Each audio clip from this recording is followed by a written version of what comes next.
Aprendendo com a Divina Vontade, número 25, continuação do Livro do Céu, volume 5º, 3 de outubro de 1903. Mas antes nós vamos pedir que o Espírito Santo ele conduza toda esta formação. Vem, Espírito Santo, por meio do Imaculado Coração de Maria. Ela que é a rainha deste reino. Vem, minha Mãe Santíssima, traz o amor de Deus e que este amor invada céu e terra, toque tudo e todos e transforme a nossa vontade na vontade de Deus. Amém. Então aqui nesse trecho vamos ver, Jesus continua a sua vida no mundo, não só no Santíssimo Sacramento, mas também nas almas que se encontram em graça. Enquanto eu estava pensando na hora da paixão, quando Jesus se despediu de sua mãe para ir à morte, e se abençoaram mutuamente, e estava oferecendo esta hora para reparar por aqueles que não abençoam em cada coisa o Senhor, mas o ofendem, para impedir todas as bênçãos que são necessárias, para pedir todas as bênçãos que são necessárias para nos conservar na graça de Deus e para preencher o vazio da glória de Deus. Como se todas as criaturas o abençoassem. Enquanto fazia isto, sentiu mover-se em meu interior e dizia: minha filha, no ato de abençoar minha mãe, tentei abençoar também a cada uma das criaturas em particular e em geral, de modo que tudo está abençoado por mim. Os pensamentos, as palavras, os batimentos, os passos, os movimentos feitos por mim, tudo está avalizado com minha bênção. Também te digo que todo o bem que fazem as criaturas, tudo foi feito por minha humanidade, para fazer que todo o operar das criaturas fosse primeiro divinizado por mim. Além disso, a minha vida continua ainda real e verdadeira no mundo, não só no Santíssimo Sacramento, mas também nas almas que se encontram na minha graça.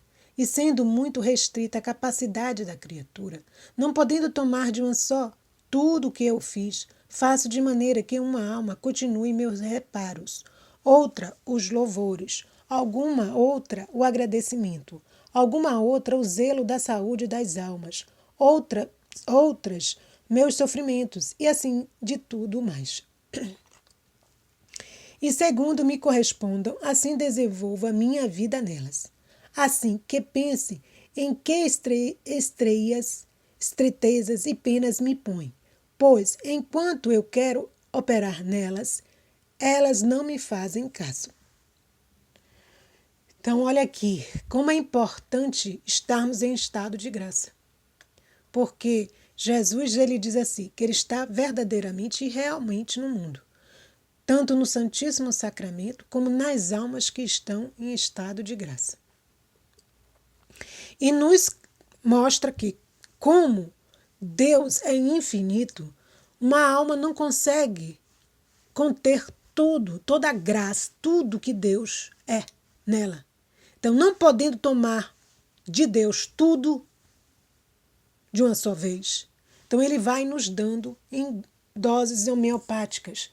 Então ele chama uma alma para reparar, outra alma para louvá-lo, outra para agradecer e assim por diante. E quando ele nos fala aqui no final, e eu quero operar nelas, mas quando começo, elas não fazem caso.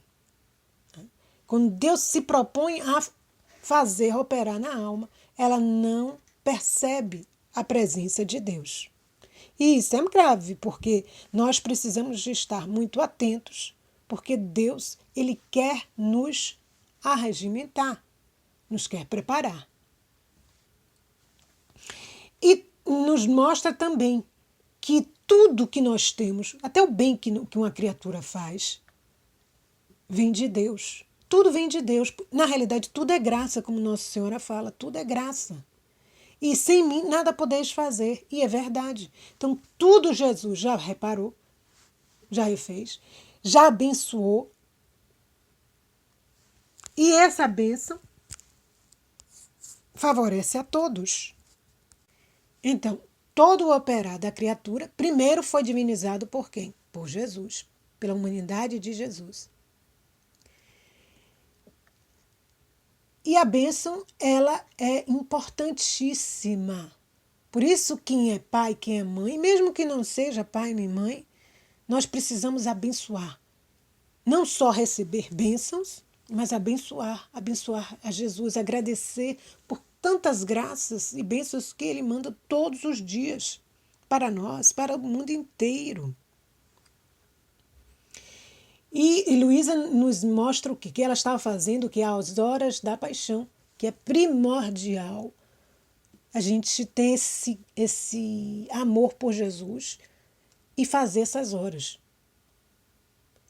Então, Jesus, quando ele se despede de Maria para ir, né, ao encontro da morte, ele o quê? Ele abençoa Maria e Maria o abençoa. Então, você vê a importância da bênção. E neste momento que Luísa estava recordando, através dessas horas da paixão, ela oferecia para reparar por todos aqueles que não abençoam. Quantos recebem tantas graças e bênçãos diárias, mas nem sabe quem é o doador dessas graças. Nem conhece ou outros nem lembram.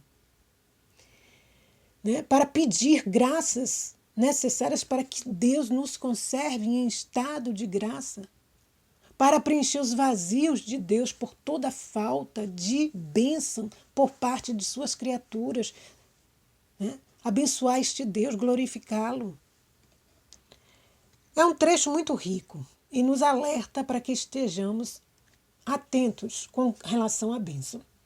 7 de outubro de 1903. As almas vítimas são os anjos humanos que devem reparar, impedir e proteger a humanidade. Então, Luísa, ela continua no seu estado de vítima. Novamente, aquelas indagações de Luísa, se era para sair desse estado de vítima ou não. E no final, Jesus diz o quê? A justiça o quê? O amor não. Então, olha aí. Como é importante nós perguntarmos, porque o nosso querer quer uma coisa. Será que o querer de Deus quer a mesma coisa? Ô Jesus, qual é o seu querer? Então ela perguntou a Jesus. Ela perguntou ao confessor. E no final, quem deu a resposta realmente foi Jesus. A justiça o quer, o amor não.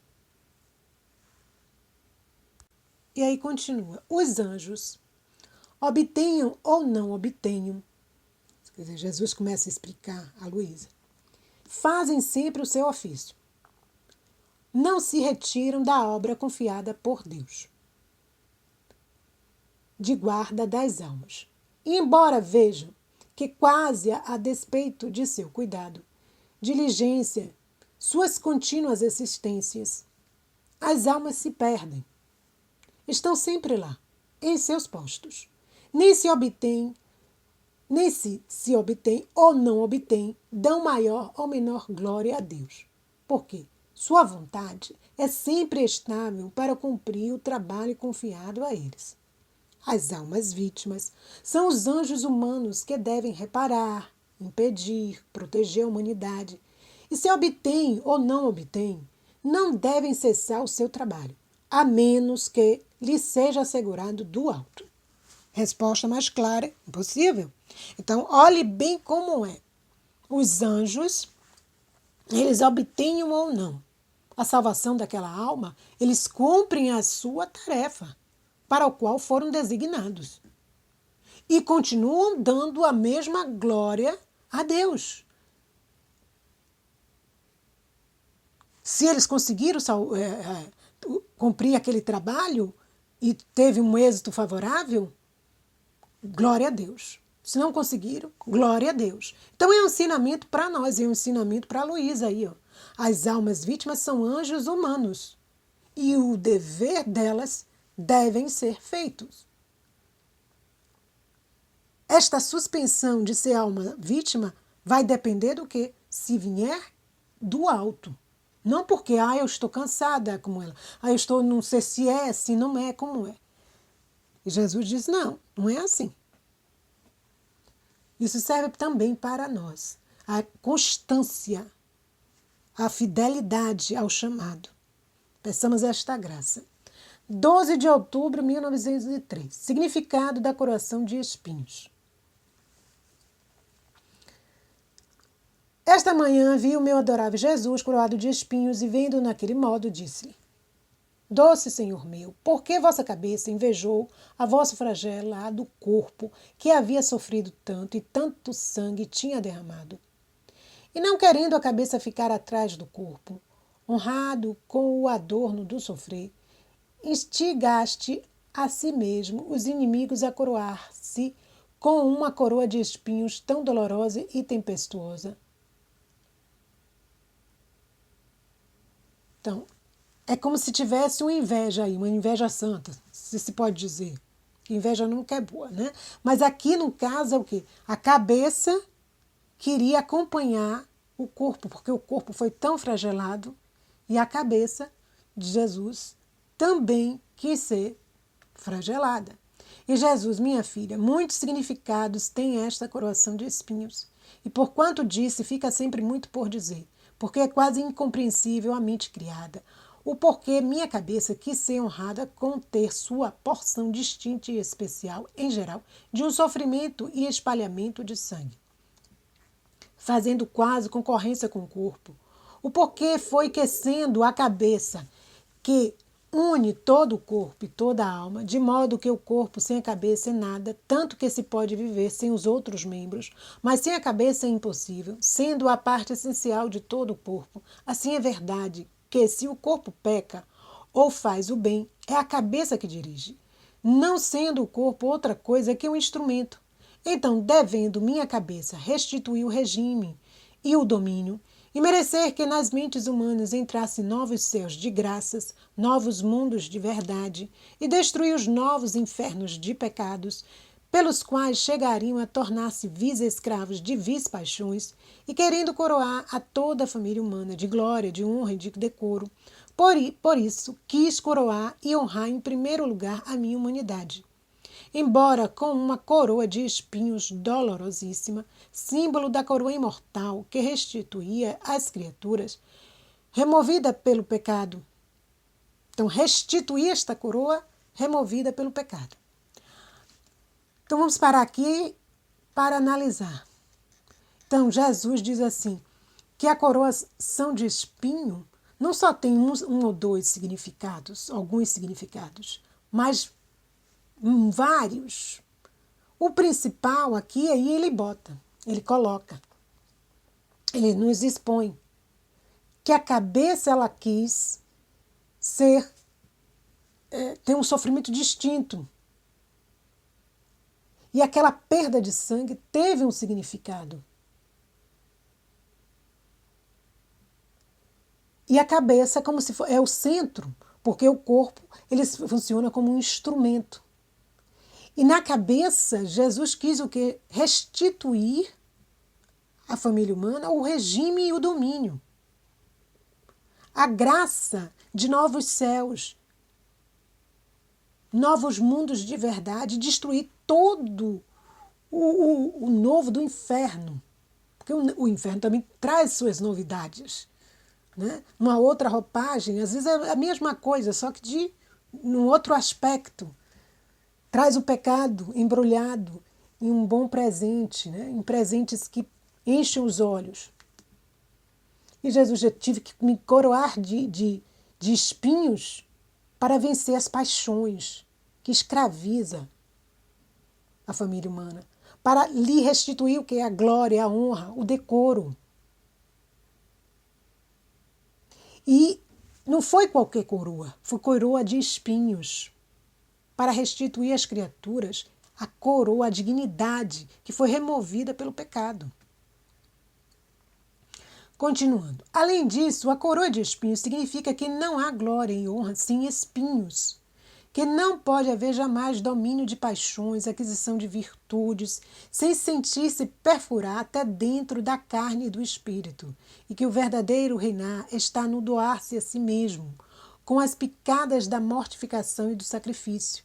Ademais, estes espinhos significam que verdadeiro e único rei sou eu, e somente quem me constitui rei do próprio coração goza de paz e felicidade, e eu a constituí rainha de meu próprio reino. Além disso, todos aqueles rios de sangue que brotavam de minha cabeça eram tantos riachos que ligavam a inteligência humana ao conhecimento de minha supremacia sobre eles. Então, olha aqui outra explicação maravilhosa. Então, não tem glória, honra, coroa, né, sem ter a coroa de espinhos. A gente quer ter uma coroa, mas uma coroa de quê? De pedras preciosas, de grande valor, mas coroa de espinhos, quem quer? Ninguém. Mas Jesus diz, olha, essa coroa de espinhos significa o quê? Que a honra, a glória, sem sofrimento, sem espinhos, não existe. Que para que a gente conquiste as virtudes, domine as paixões, domine este homem velho dentro de nós, é preciso que haja esta entrega total. E esta entrega, ela mortifica a carne, ela mortifica o espírito. E que significa o quê? Que quando nós nos mortificamos, aceitamos as picadas que os espinhos fazem, as mortificações que o Senhor nos manda, os sacrifícios que o Senhor nos manda, e a gente aceita, né, e agradece no sentido de dizer, ver que, como uma pessoa estava falando ontem, eu assistindo um áudio, e ela dizia assim, ela dizia que os homens deixaram de seguir os princípios de Deus, e quando os homens deixam de seguir os princípios de Deus, aquilo que Deus pede, estes mesmos homens criam leis, e às vezes são leis que não são a favor do próprio homem, que não o liberta, mas que o aprisiona. Então é isso. Deus nos dá o quê? As mortificações, os sacrifícios. Mas ele diz, isso é uma forma de quê? De você se autodominar. Reinar sobre si mesmo. E quando nós deixamos Jesus ser o verdadeiro e único rei do nosso coração passa a gozar de quê? De paz e de felicidade. E esta coroa de espinhos, né? Ele diz que toma essa coroa de espinhos e faz dela rainha, porque ela vai reinar, ela vai trazer o homem ao seu Deus. Além disso, todos aqueles rios de sangue que brotavam de minha cabeça eram tantos riachos. Então, para que tanto sangue derramado? Que Jesus derramou por cada um de nós. Para ligar a inteligência humana ao conhecimento da supremacia de Deus sobre nós. Então, não foi nada em vão. Tudo foi pensado, planejado, querido por Jesus. Para quê? Para nos libertar, nos restituir a nossa dignidade de filhos de Deus. 16 de outubro de 1903. A divina vontade é luz, e quem a faz se nutre de luz. Olha aí, vamos ver como nós vamos nos nutrir de luz. Porque quando eu chamo a divina vontade em todos os meus atos, ela vai me enchendo de quê? Me nutrindo de luz, de luz. E quantas trevas densas hoje o homem está envolvido. Quanto ele precisa dessa luz. Encontrando-me em meu habitual estado, me sentia toda cheia de pecados e de amarguras. Então se fez como um flash de luz em meu interior. E apenas vi o meu adorável Jesus. Porém, ante sua presença, os pecados desapareceram. E eu tenho dito, Meu Senhor, como é que diante da tua presença, com a qual eu devo conhecer mais os meus pecados, acontece o contrário? Olha aí, ela disse: diante de ti eu deveria conhecer mais os meus pecados. E, no entanto, quando eu estou diante de ti, os meus pecados desaparecem. E ele: minha filha, minha presença é mar que não tem confins. E quem se encontra em minha presença é como uma gotinha, que seja, né, clara ou não, em meu mar se perde. Como você pode reconhecer mais? Além disso, meu toque divino purga tudo. E o que era turvo, como você... E o que era turvo, como você teme então? Além disso... Não. E o que era turvo se torna límpido, claro. Além disso, minha vontade é luz. E você, fazendo sempre minha vontade, te nutres de luz, convertendo-se tuas mortificações, privações e sofrimentos em alimento de luz para a alma. Porque só o alimento substancioso que dá vida verdadeira é a minha vontade. E você não sabe que com este contínuo nutrir-se de luz, ainda quando a alma contrai qualquer defeito, a purga continuamente? Então vamos para aí para entender melhor. Então, diante de Jesus, Luísa se via cheia de pecados, amargurada, e quando Jesus aparece, esses pecados desaparecem. E aí ela se interroga, por que isso? Deveria ser o contrário. E Jesus disse assim: minha presença é mar. É um mar que não tem fim. E você é o quê? E quem se encontra com esta presença é como se encontrasse, né, com este mar e ela fosse o quê? Uma gotinha. E essa gotinha, estando ela turva ou não, em meio a este mar, ela se perde. E aí ele diz: você pode reconhecer onde é que está esta gota depois que ela caiu neste mar? Não. Aí ele vem e diz: não dá para conhecer. Meu toque divino, né, purga tudo. E o que era turvo faz o que? Límpido. Então, como você teme então? Quer dizer, não era para ter medo.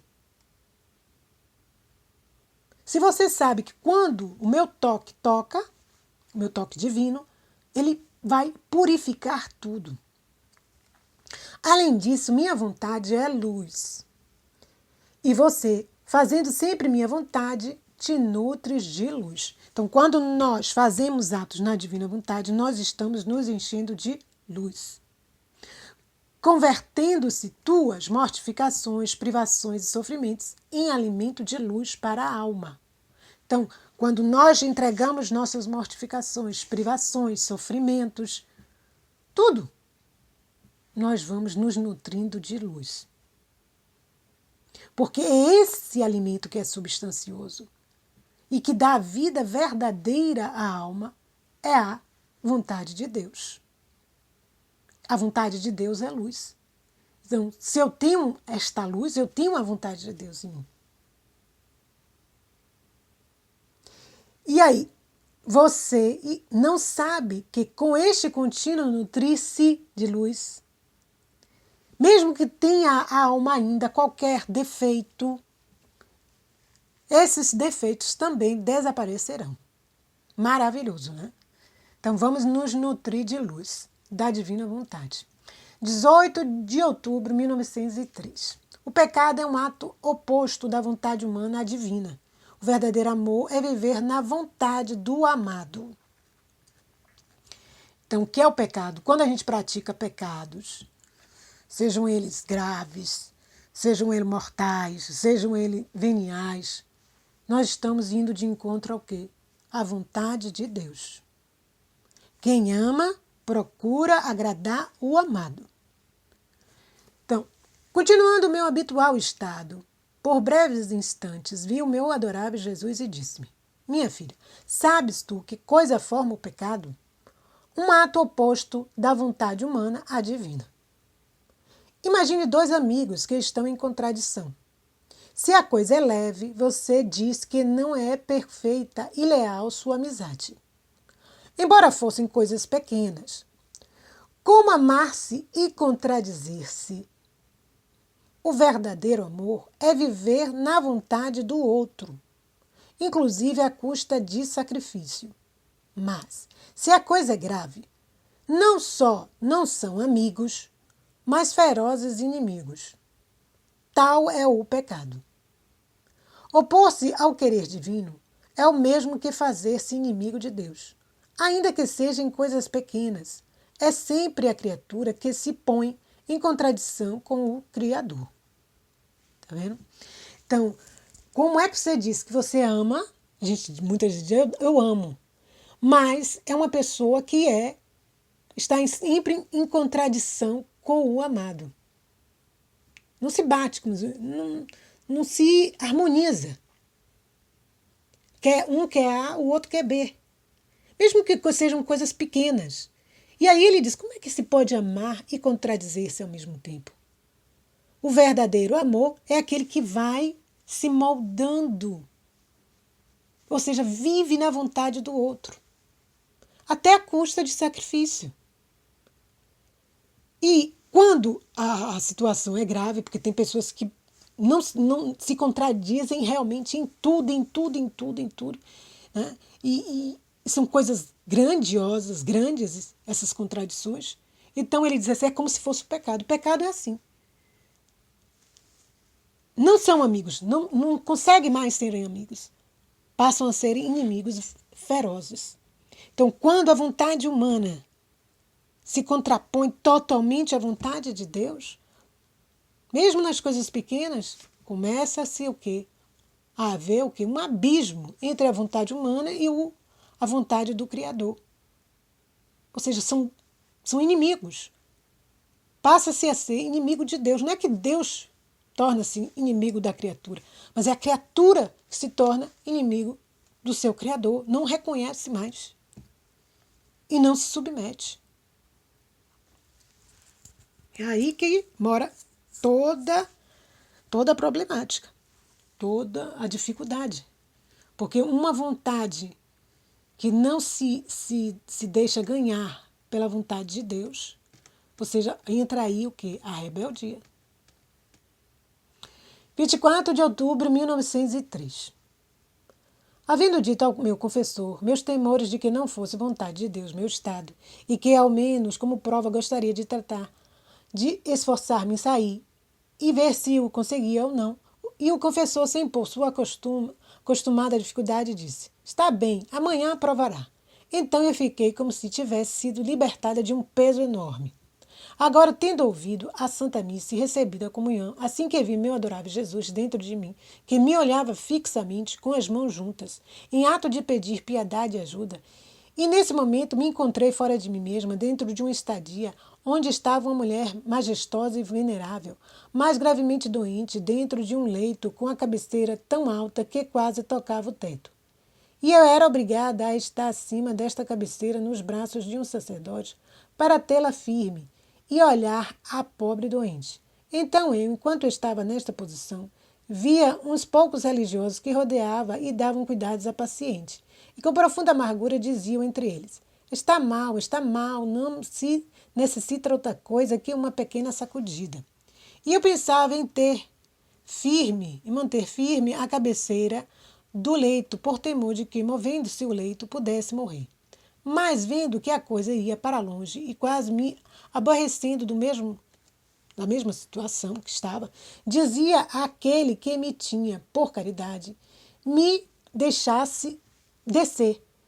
Não estou fazendo nenhum bem, nem dando nenhuma ajuda. E aquele respondeu, não ouviu que mesmo com uma pequena sacudida pode piorar e acontecer-lhe coisas tristíssimas. Assim, se você descer, não havendo quem mantenha firme o leito, pode inclusive morrer. Mas pode ser possível que, fazendo só isto, lhe possa vir este mal? Eu não acredito, por piedade, abaixa-me. Então, depois de ter repetido várias vezes estas palavras, baixou-me ao chão e eu sozinha, sem que nenhum me detivesse, me aproximei da doente e, com surpresa e dor, via que o leito se movia. A esse movimento punha-se o rosto lívido, tremia, parecia o estertor da agonia. Aqueles poucos religiosos choravam e diziam: não há mais tempo, já está nos momentos extremos. Depois entravam pessoas inimigas, soldados, capitães, para bater na doente, e aquela mulher moribunda levantou-se com intrepidez e majestade para ser ferida e golpeada. Ao ver isto, tremia como uma cana e dizia entre mim: eu fui a causa e eu dei o empurrão para que acontecesse tanto mal. E compreendia que aquela mulher representava a igreja doente nos seus membros, com tantos outros significados que me parece inútil explicar, porque se compreende lendo o que escrevi. Então eu encontrei em mim mesma e Jesus em meu interior me disse: se te suspender para sempre, os inimigos começarão a fazer derramar sangue à minha igreja. E eu: Senhor, não é que eu não queira estar, o céu me guarde, que eu me afaste de sua vontade, mesmo por um abrir e fechar de olhos. Só que, se quiser, estarei, se não quiser, me manterei. Não, me retirarei. E ele: minha filha, mal o confessor te libertou, isto é, quando te disse: está bem, amanhã tentamos. O nó de vítima soltou-se, porque só o adorno da obediência é o que constitui a vítima, e jamais aceitaria por tal sem este adorno, ainda que a custo, se fosse necessário, de fazer um milagre de minha onipotência para dar luz a quem dirige, para fazer da esta obediência. Eu sofri voluntariamente, mas quem me constitui vítima foi a obediência ao meu amado Pai, que quis adornar todas as minhas obras, desde a maior até a menor, com o adorno honorífico da obediência. Mais tarde, encontrando-me em mim mesma, sentia temor de tratar de sair, mas depois me arranjava dizendo: devia pensar quem me deu a obediência, e além disso, se o Senhor o quiser, eu estou disposta. Olha, mais uma vez, Luísa tentando sair da situação, né, de vítima. E aí fica muito bem claro que Jesus diz o quê? Que é necessário esse estado de vítima. E conta essa história, mostra essa situação de uma doente onde ela estava precisando que segurasse a cabeceira desta cama. Aí Luísa vê que ela disse: eu sou inútil para isso, eu sou inútil, para que segurar? Não é possível que, pelo simples fato de eu estar segurando uma cabeceira, eu vou impedir, né? Eu vou causar mal a ela, no sentido se eu sair. Não, ela não via a dimensão. Então pede para sair, pede para sair. E ao sair ela vê que parecia inútil o que ela estava fazendo, insignificante, mas era importantíssimo. Por quê? Porque a obediência a tinha avisado: não saia, seu lugar é aqui. Mas ela teimava em sair. E aí Jesus faz com que ela veja o que acontece com aquela doente, que na realidade era a igreja. Se você sai do estado de vítima, minha igreja vai sofrer ataques ferozes dos seus inimigos. E Jesus dá outro exemplo, que ele obedeceu o Pai até o fim. Até o fim. Desde as pequenas obras até as maiores. A obediência sempre foi o adorno. E ele quer adornar suas almas vítimas também com este adorno, o adorno da obediência. Custe o que custar. E para isso, Luísa passa, o senhor tem que passar esse ensinamento e faz e espera que ela tenha compreendido. Porque ela diz assim: devia pensar quem me deu a obediência. E além disso, se o senhor quiser, eu estou disposta. Então, ela faz essa reflexão. 25 de outubro de 1903. A alma em graça apaixona a Deus. Olha aí. Como é que a gente vai apaixonar a Deus? Como é que a gente vai agradar esse coração maravilhoso do Senhor? Estando em estado de graça. Ou seja, sem pecado mortal na alma. Evitando os pecados veniais.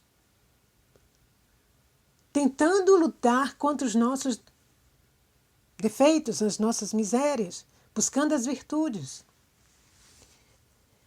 E aí ele fala aqui. Minha filha, a beleza da alma em graça é tanta, de apaixonar o mesmo Deus. Os anjos e os santos ficam assombrados ao ver este prodigioso portento de uma alma ainda terrena, possuída pela graça. Ante a fragrância do aroma celestial, lhe corre em torno e com grande prazer encontram nela aquele mesmo Jesus que os beatifica no céu. De modo que, para eles, é indiferente tanto estar acima no céu, como aqui abaixo, junto a esta alma. Porque a alma, ela em estado de graça, é uma fragrância de aroma celestial. Então, os beatos também se sentem atraídos por esta alma. Tanto faz estar no céu, como estar nesta alma, junto desta alma.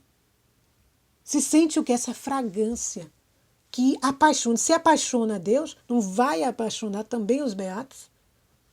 É uma alma apaixonante. Todos ficam assombrados. Como já na terra, ainda na terra, essa alma já possui esta fragrância, este aroma que encanta o céu.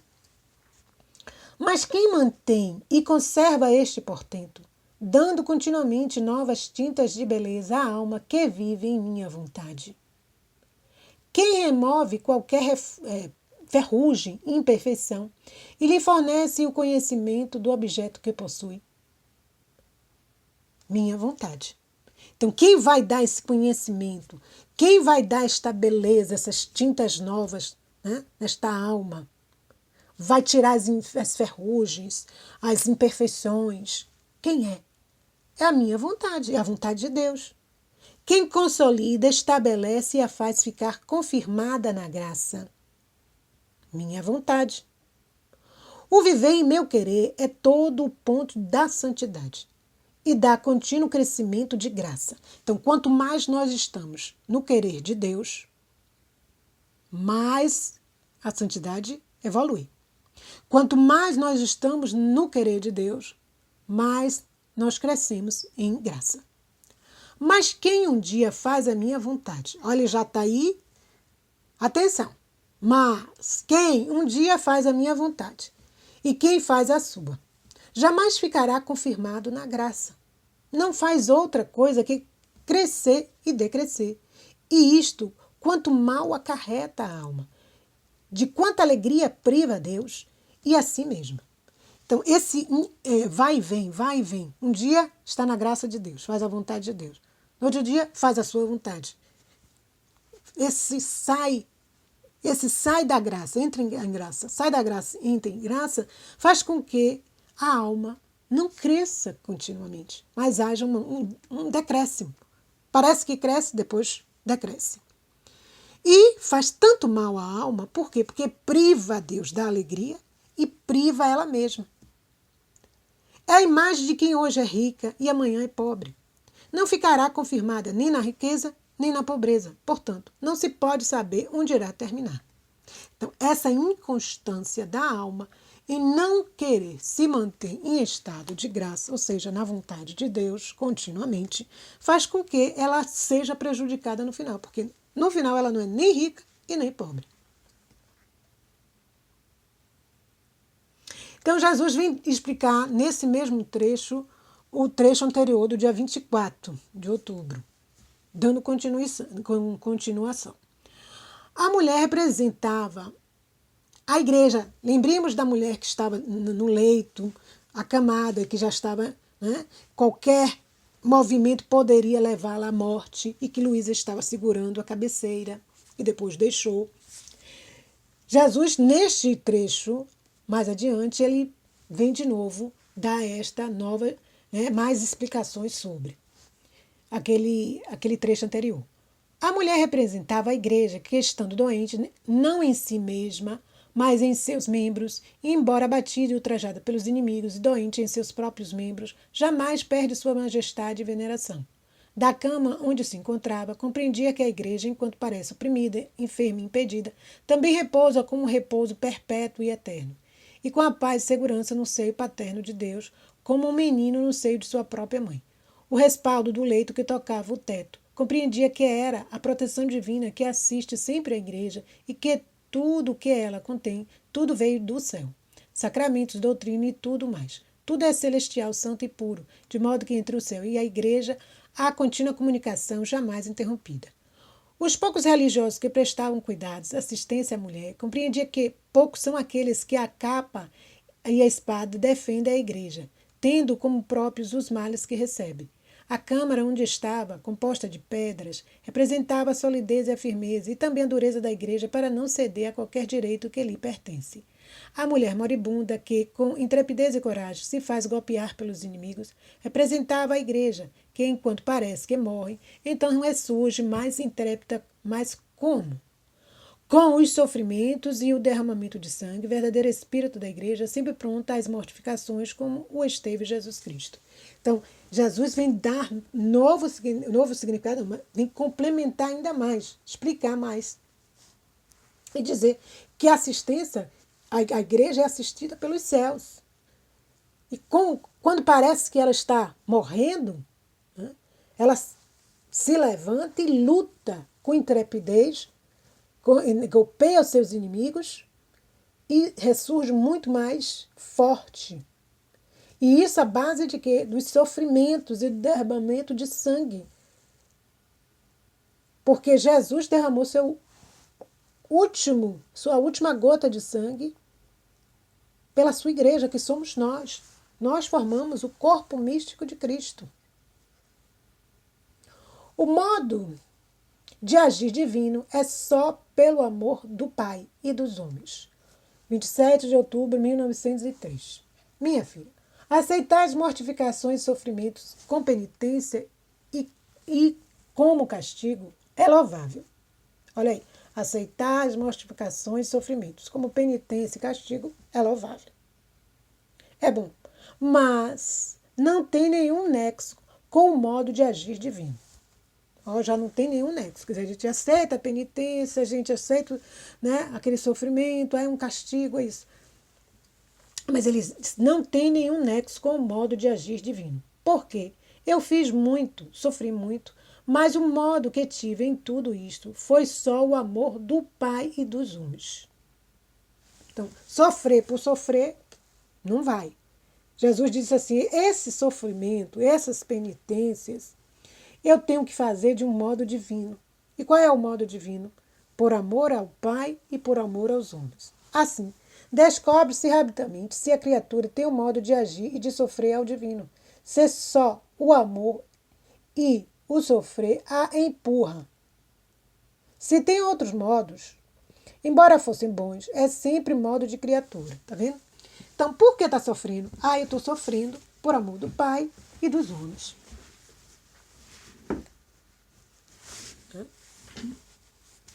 Então é um sofrer o quê? Divino.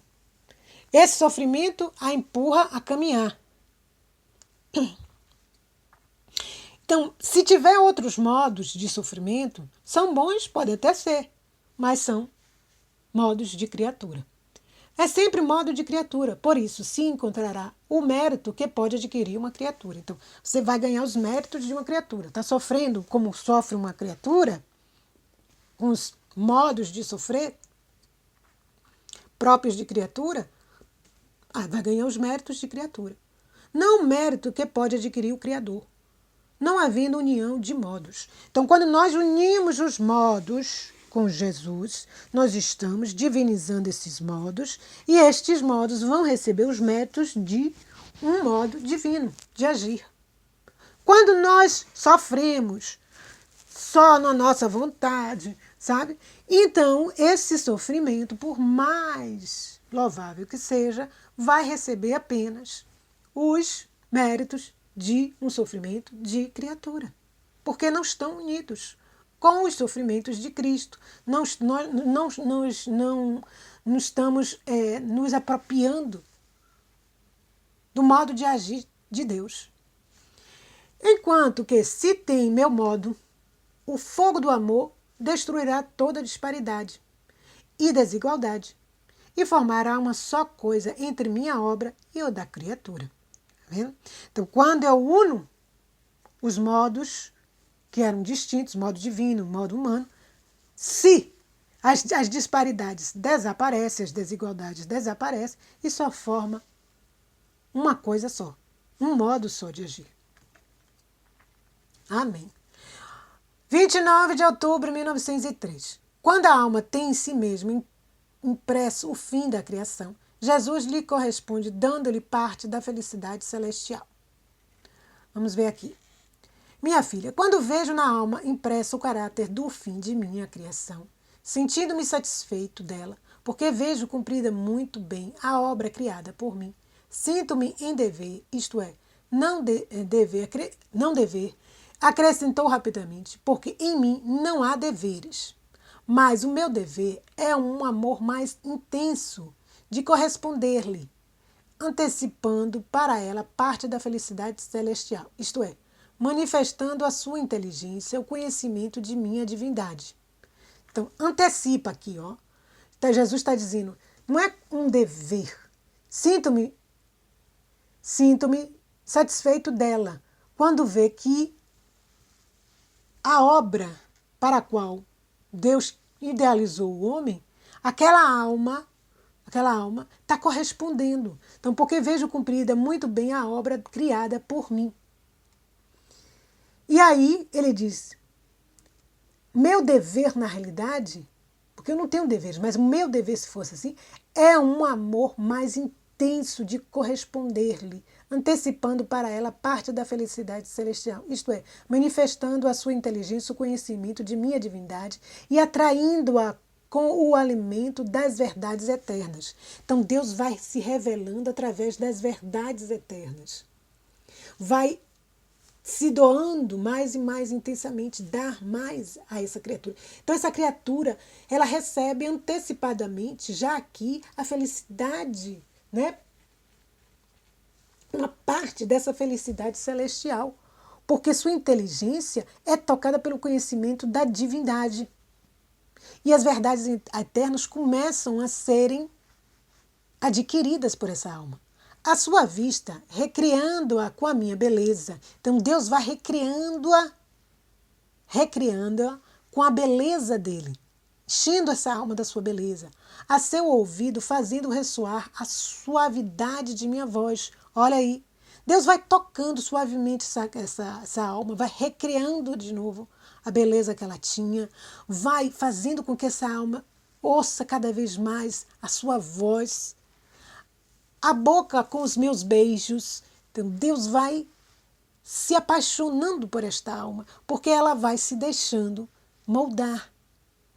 Ao coração, os abraços e todas as minhas ternuras. E isto corresponde ao fim de havê-la criado, que é conhecer-me, amar-me, servir-me. Qual é o fim? Qual é a finalidade que Jesus nos cria? Deus nos criou.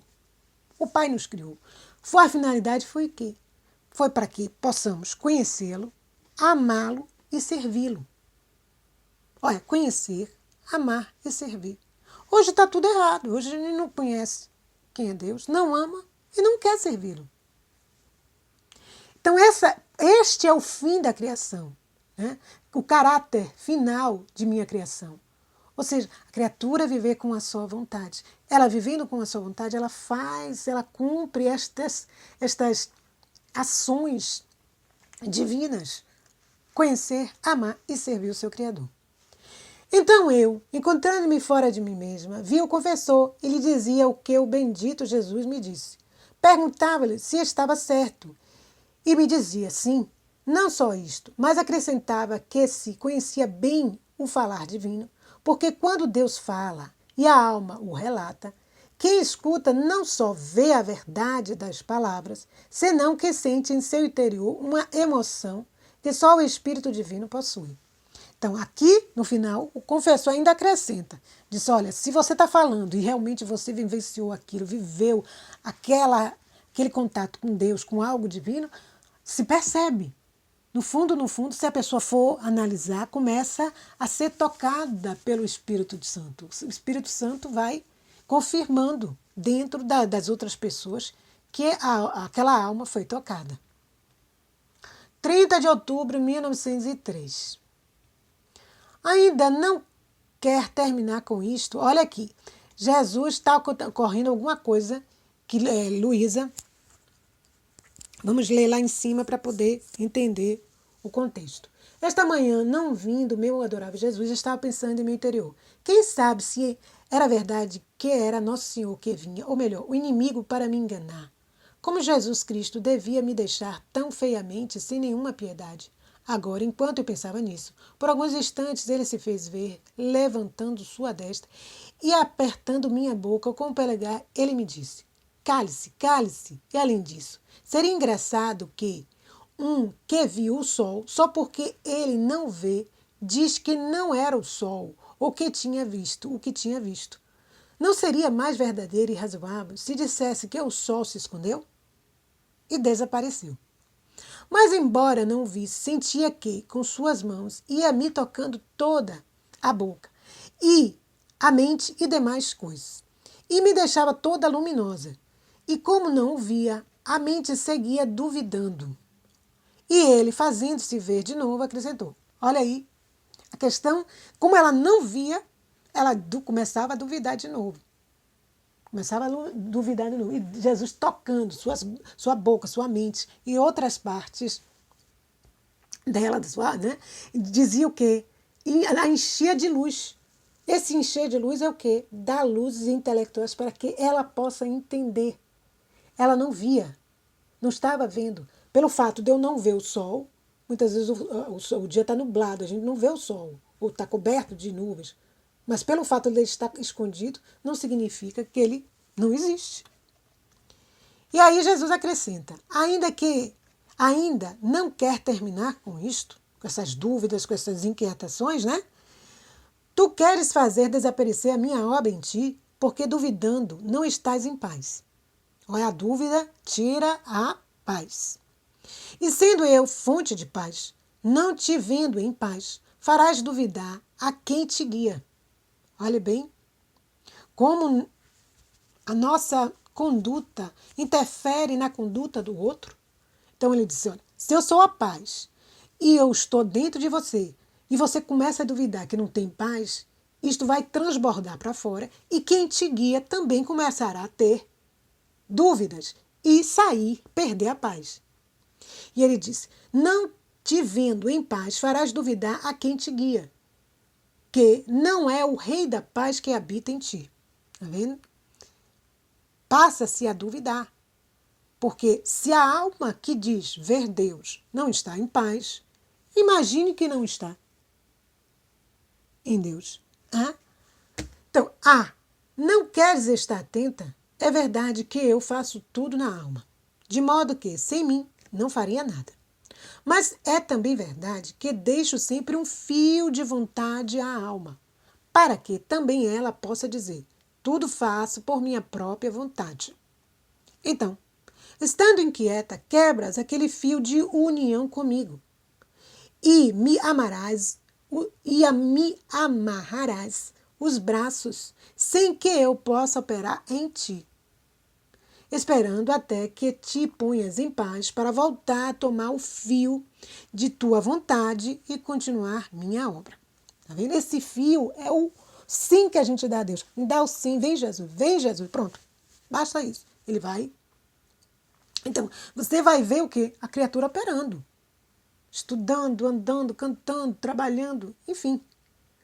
Mas quando você diz o sim a Deus, vem divina vontade, pronto.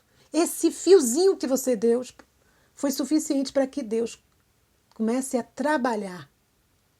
Mas quando você tira, se inquieta, essa união comigo, ela é quebrada. Amarra os braços de Jesus e ele não pode fazer nada. Ele vai esperar você voltar à paz para que este fio seja retomado, o fio da tua vontade, para que ele continue a operar. Então, a paz é primordial. E nós terminamos aqui o volume 5, pedindo a Jesus, na sua divina vontade, que ele nos conceda esta graça, a graça de permanecer na paz. Que nada, nem ninguém, nem situação alguma possa nos tirar essa paz. Para que ele continue operando com a sua vontade em nós. Peçamos também a Maria, ela que é mãe e sabe e conhece cada filho. O que pode vir a nos atormentar? Maria passa na frente. E não permita, minha mãe, que nada, nem ninguém, nem situação alguma nos tire a paz que é Jesus dentro de nós. Fiquem em paz, porque a paz de Jesus e o amor de Maria nos anima e nos impulsiona a caminhar na divina vontade.